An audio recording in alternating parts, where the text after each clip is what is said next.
What's going on, everybody? Thank you for joining us for another episode of the AskEssel show. This is episode 2. Yeah. Back again with Thomas, who's going casual for us this Friday. Returning again, we've got a couple questions from social media, and let's do it. Oh, today we are sending our question askers the Essel stress ball. Essel stress balls. So first question comes from Jeff Hastings. He's out of San Francisco, local guy. He asks, are clearances regulated or needed by law during a rehab? He's going to be doing a rehab soon, and he wants to know kind of what is going on with the clearance process, what's necessary, what's proper procedure, and what he should look out for with his general contractor and abatement company. To answer your question, Jeff, clearances are not regulated. So in a private, like a multifamily apartment building, office building, when you are doing abatement, clearances are not required by law. Now, it is used as the only way for the owner to verify that the abatement company did the work properly, and by that, essentially what the clearance does, the results, identify the results and ensure that it's safe to reoccupy. So if you're doing abatement in a multifamily and apartment building or an office building, the clearance results, the air sampling results, are a way to show that the concentrations inside of the unit of the building, or the work area essentially, is safe enough to reoccupy. And the results are generally based on what's called a HERA. And a HERA is used in schools. But private industry has adopted those similar standards for clearances, and as a result, even though it's not required by law, clearances are done, I would say, 99.9% of the time. Even if you as the owner / contractor don't require a clearance, more than likely the asbestos abatement company will do it because it's a way for them to make sure that their liability is protected after the job is over. The real question that the clearance answers is essentially not necessarily the day after, but 3-6 months down the road. If someone were to say, I feel sick, it's from this abatement or whatever else that took place, your clearance record is a way to show that it was safe for them to reoccupy after the work was done. Great question, Jeff. And just to kind of add on, it's a fairly common occurrence. So it's something that isn't kind of out of the ordinary. Typically, most people do this. So, right. Like I said, thank you, Jeff. You know what? Well, let me just add on a couple things to that. So now, since we're talking about asbestos clearances, let me just touch on a little bit about the options in asbestos clearance. One of the most fundamental differences in asbestos clearance is what method you're using, what method you're sampling by, which essentially means the type of analysis that the laboratory is going to do. The two fundamental choices you have, the most common choices you have, are the PCM and the TEM. The PCM stands for phase contrast microscopy, and the TEM is transmission electron microscopy. The difference between the two is basically the TEM method identifies asbestos fibers exactly. That's the only fibers they're looking for, that's only fibers they'll report on. Now the phase contrast microscopy, the PCM, is a method that identifies structures in general that fall within a certain size criteria. So we look at the width, the shape under a microscope, and as long as the sort of fibers that we're looking at on the microscope fall within that category, we call it a fiber and we count it. So what generally happens is if you're working in a very dusty environment or environment where other construction work is taking place, a lot of times your samples may exceed the clearance criteria and result in a fail. Now, what that generally means is the fail means that the abatement contractor should come back and re-clean and resample again.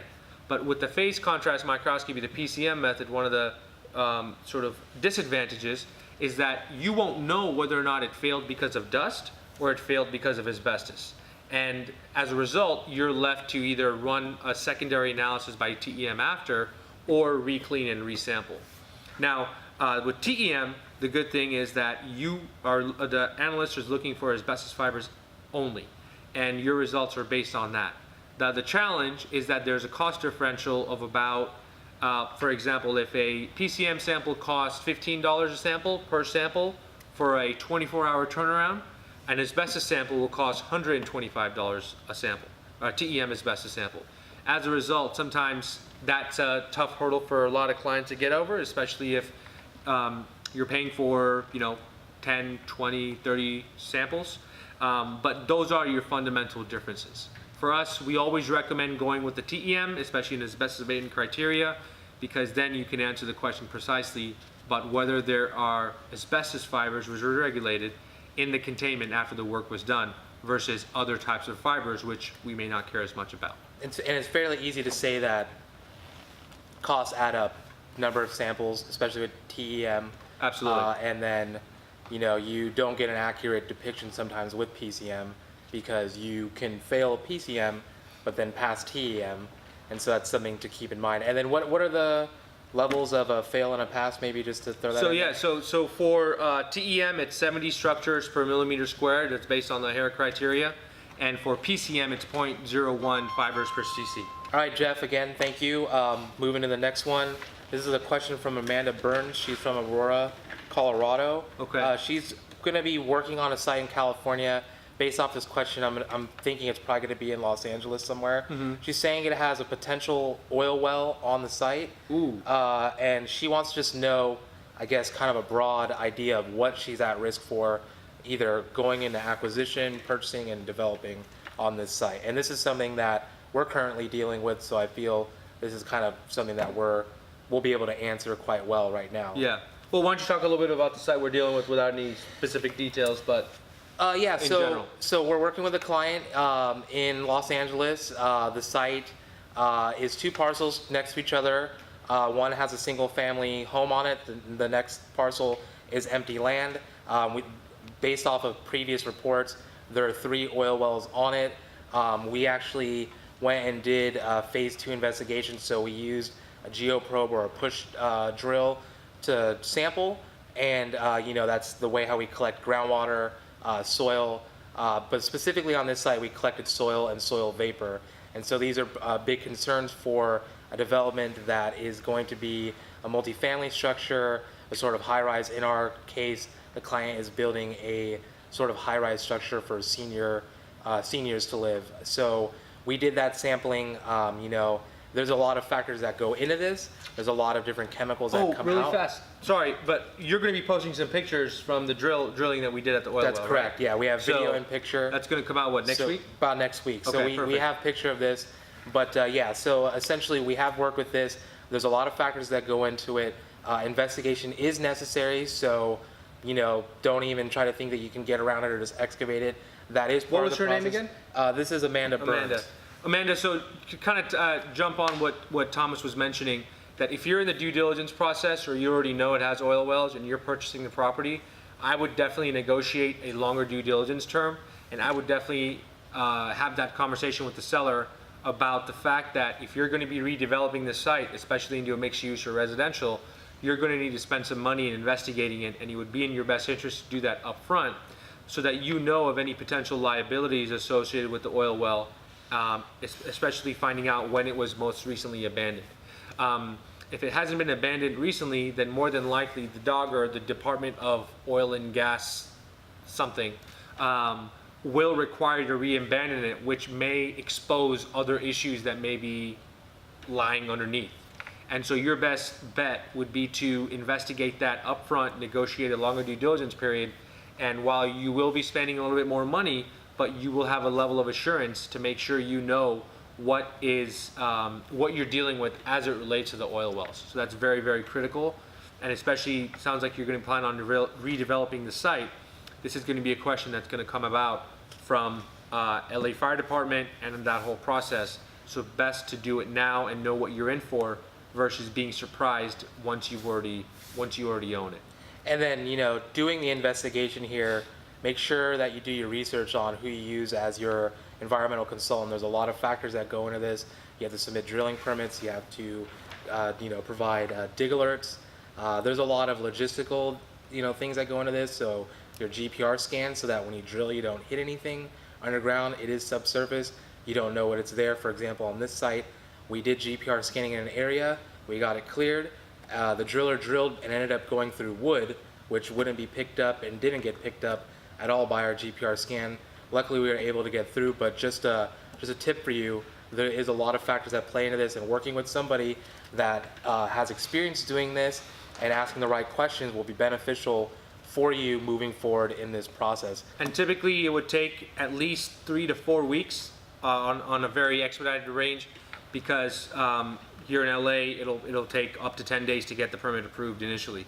So assuming that you have everything else done in between that time frame, normal turnaround, let's say it's a 1 or 2 day drill date, normal turnaround to get results back is 3 to 5 days depending on the lab you choose, which obviously costs a lot more.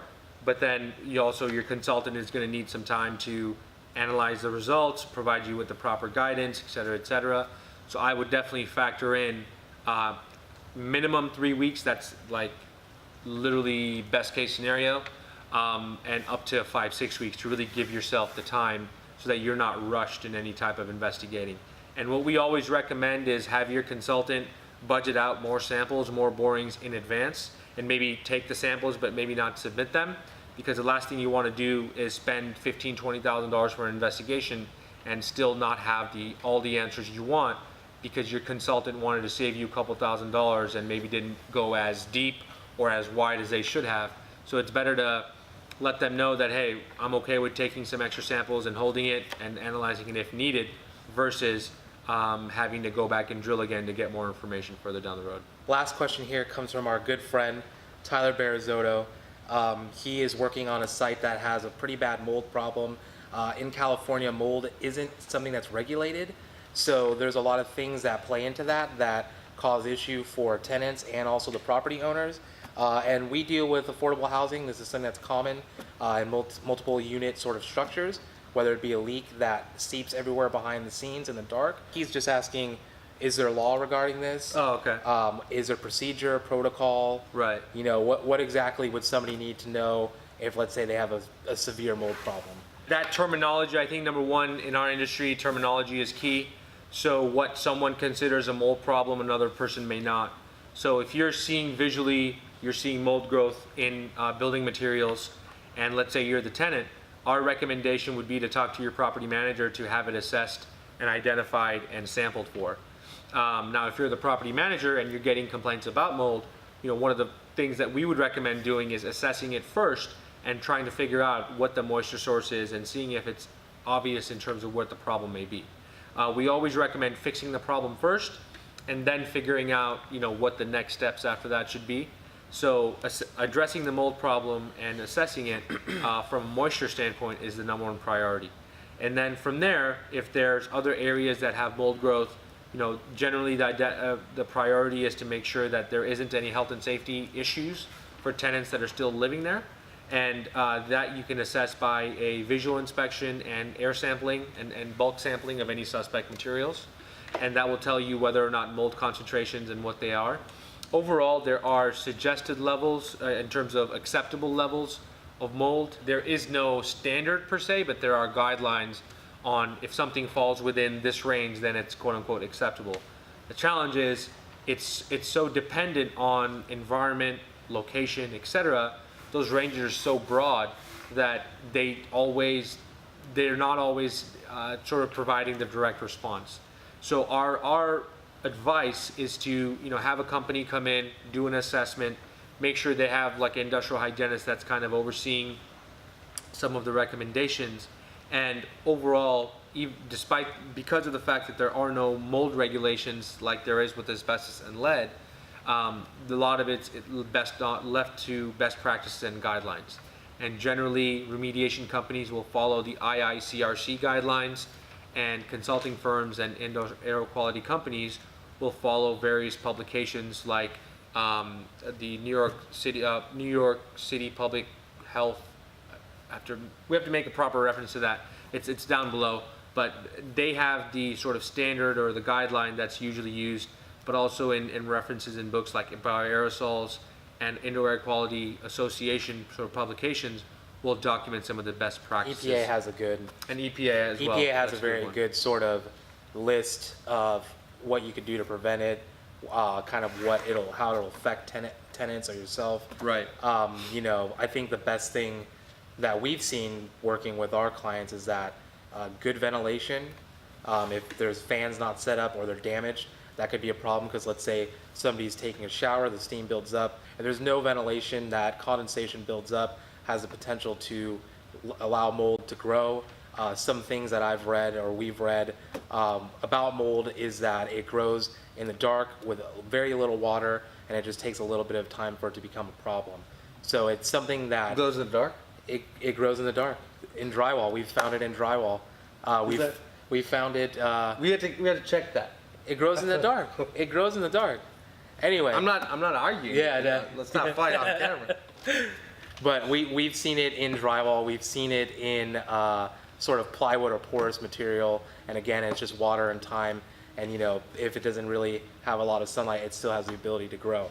So that's a little bit about mold. I would recommend, you know, check out EPA. You can find a lot of. And we have a couple links down below to kind of show you what our capabilities are, but also some reference guidelines on mold that I think you would find useful. So those are the 3 questions that we got that Perfect. we thought were going to be kind of a nice mix for you guys. Again, if you have any questions or comments maybe related to what we talked about past video, feel free to send them to us. We'd be happy to discuss them or even just shoot you an email and address them to you personally. We appreciate it. Thank you guys for watching. We'll be posting these every week. Thank Have you. a good one.